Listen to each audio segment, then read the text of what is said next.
You weren't born dangerous. You were born invisible. A small coastal town. Salt in the air. Bills on the table. Silence in the house. Your father fixed broken engines. Your mother cleaned rooms for people who never learned her name.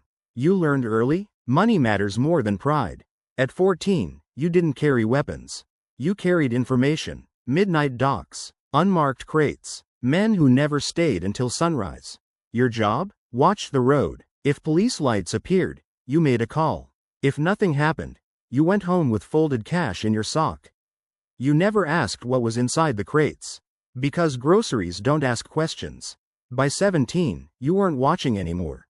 You were organizing. Routes. Drivers. Timing. You saw patterns others couldn't. Shift changes at borders. Which officers had gambling debts? Which checkpoints were predictable? You didn't need a gun. You needed a map. And then, the boss died. Not in a dramatic shootout. In a quiet betrayal. The organization cracked overnight. Men fought for control. Alliances collapsed. You didn't fight. You waited. While they argued, you kept the machine running. Shipments moved. Money flowed. When the dust settled, there was only one person left who understood everything. You. Nobody voted. Nobody celebrated. They just stopped arguing. And you became the boss. Not with violence. With systems. By 32, your network stretched across continents. Shell companies. Hidden warehouses. Layered transactions. Thousands depended on a machine they didn't even know you controlled. You were a ghost. Until the morning your name appeared on a screen.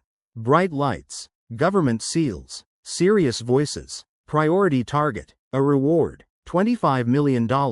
In that moment, you stopped being a man.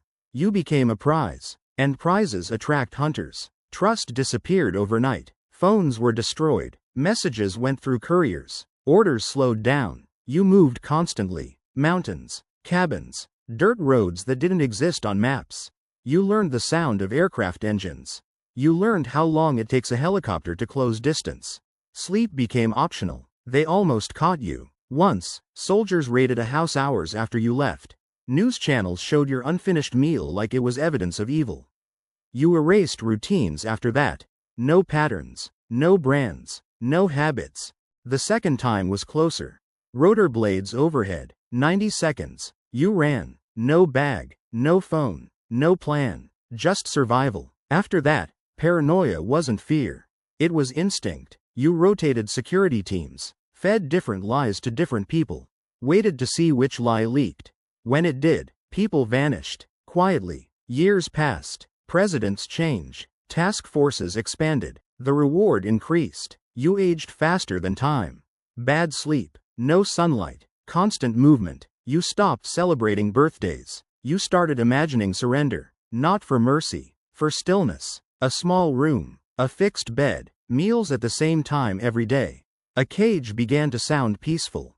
That's what nobody tells you. Power shrinks your world. At the top, there's nowhere left to stand. One morning, you sat above a valley covered in fog. For the first time, you noticed the beauty. Mountains. Wind. Silence. You had been hiding in breathtaking places for years. But beauty requires peace. And peace left your life the day your name went public. You know how this ends. Maybe not today. Maybe not tomorrow. But rewards don't disappear. And eventually, someone decides money is worth more than loyalty. You weren't born dangerous. You were born poor. And somewhere right now, a teenager in a small coastal town is accepting folded cash for not asking questions. That's how it starts. Not with evil. With necessity. The story is fiction. But the hunt? That part is real. If this made you think, drop a comment. Subscribe for more. I'll see you in the next one.